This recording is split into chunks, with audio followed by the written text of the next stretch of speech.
look cooties, mighty fine, mighty fine. It's Jax. I'm back. Little unexpected thing we had to bust out and do today, and I thought, why not bring the good folks of the world together on another adventure? Why not? So here's what's cooking today. We're having, I don't want to call it a water problem because I don't like to be over dramatic about things. I like to just be realistic and honest. Let me give you an example. In the wintertime, when it's snowy and blizzardy and we're out driving truck, you'll talk to one of your trucking buddies or just another trucker on the CB and you'll be like, hey, how's the roads back there? I heard it's snowing. Oh, just real bad, just blowing and slipping and snot. Then you get there in your truck and you're like, more winter roads, and I can't stand it. So I always try to give honest, accurate report and not be all over dramatic about it. So we're having a water problem, but it's not the water problem you're thinking of. It's not like the wells are drying up and the cattle don't have any water. It's not that kind of a problem. This is the problem we're having. Ready? The cows are drinking all the water faster than they normally do. We have a really nice network of water around the ranch here. Stock tanks, they're spread out. The cattle need to have water as abundantly available as possible. So we like to have tanks scattered, no more than, hopefully no much further than a quarter to a half a mile from each other, typically a quarter mile. But what we're finding is that they're drinking, the tanks are just sucking them right down. And I mean, the wells are running right, everything's good deep in the earth, everything's going fine right now. They're just drinking the water down, so they're all kind of just standing in line waiting for the tank to refill and they're sucking them down. I think the reason why, all I can figure, is that normally this time of year the plants that they're eating, the grass and the alfalfa, typically has way more moisture content in the plant itself, so the cow doesn't have as much water requirements. But as you can see out here right now, she's dry as a bone, so of course their daily water requirements are higher. It just creates this big cycle of Schleben. That's what I like to call it, a cycle of Schleben. Say it with me. A cycle of Schleben. A cycle of Schleben is just whatever you want it to be, whether it's good or bad. You'd be like, man, that was like a Schleben. And you can be like, man, that was like a Schleben. Anyway, here's the cycle. You have less water raining from the skies, so the plants dry out, and by the plants being drier, the cows require more water. Anyways, so what we're gonna do is down here, and we call it in the bottoms, which is the hay meadows, the bottom part of the ranch. We're gonna pull these bales off of here real quick because there is a little creek that meanders through, and no, it's not enough water to irrigate. It's just enough to provide cattle some water this time of year. We're gonna let the cattle down in the bottom so that they can just have more access to another source, a different piece of water coming from a different area. So.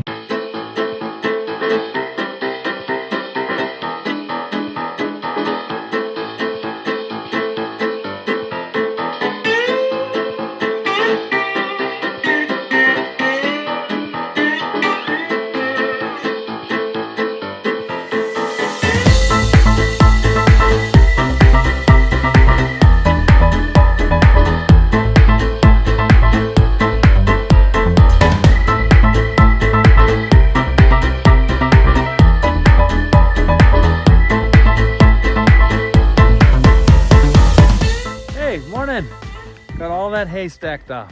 Not that it was very much to do, but it's done. I wanted to come out and show you this a little bit better so you can understand this water system and just exactly what's going on. Cows right here, this is gonna be a perfect example. Although since we got the hay off and stacked, you probably can't see back there behind me, most of the cow herd has left and gone down to that lower field. I'm on the fence.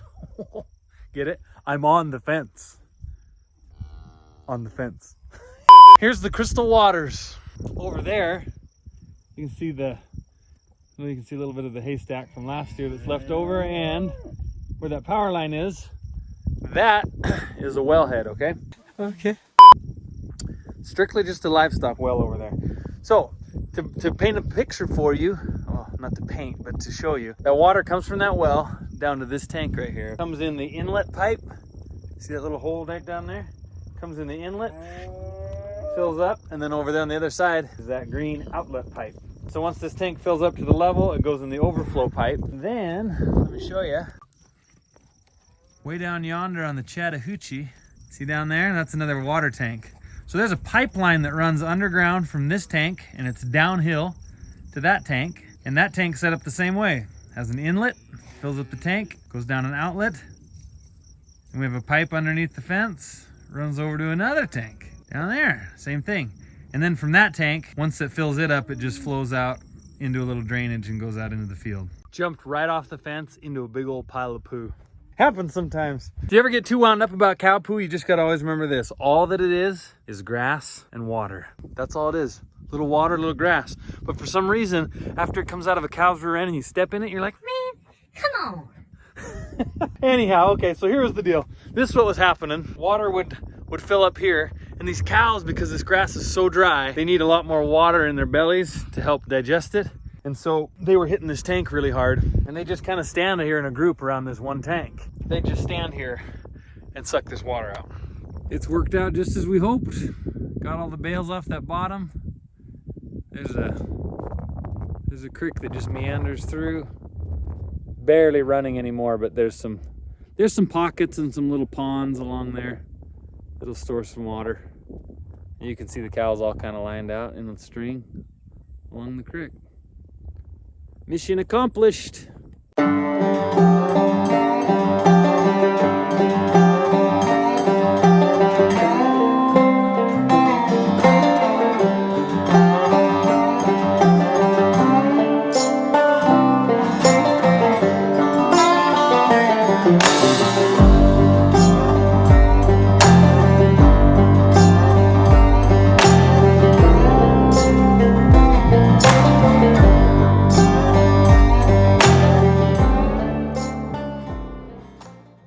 Well, that'll pretty much put a wrap on that. Just as a quick review, over the last couple of weeks, we've got the hay cut, baled, and yesterday we got it stacked.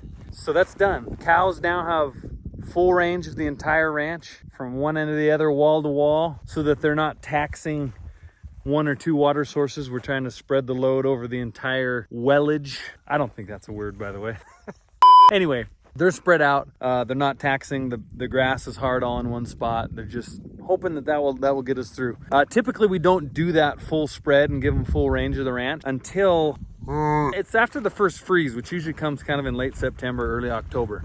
So now with the cattle end, they just kind of run out, and we're just going to watch and see how the water holds up. We're going to see how the pastures hold up, and that will decide how long we're able to keep what we have. We got some curious little visitors coming over. I've got some other ideas kind of boiling in my brain. Some things that I think might help stretch our feed supplies, but I'm not ready to share them yet. They're just not quite there. I do want to say, before I go back in and get back to the shop, I've got more stuff I'm working on there. But before I get back to it, I wanted to tell you, thank you guys and gals for interacting so well with me on YouTube. I appreciate your comments. I think we have really good engagement going on the channel right now. I like that. I don't know that I'll always be able to maintain that, but I try, as you may have noticed, I try to get in there and you know, chat with you as much as I can in the limited time we do have. And it may not always be that way. It might grow into something where we're not able to be able to do that. But right now, y'all are the OGs, the original gangsters. So while it is what it is, I sure enjoy being able to chat with you. So till next time, do whatever it is that keeps you. Goodbye.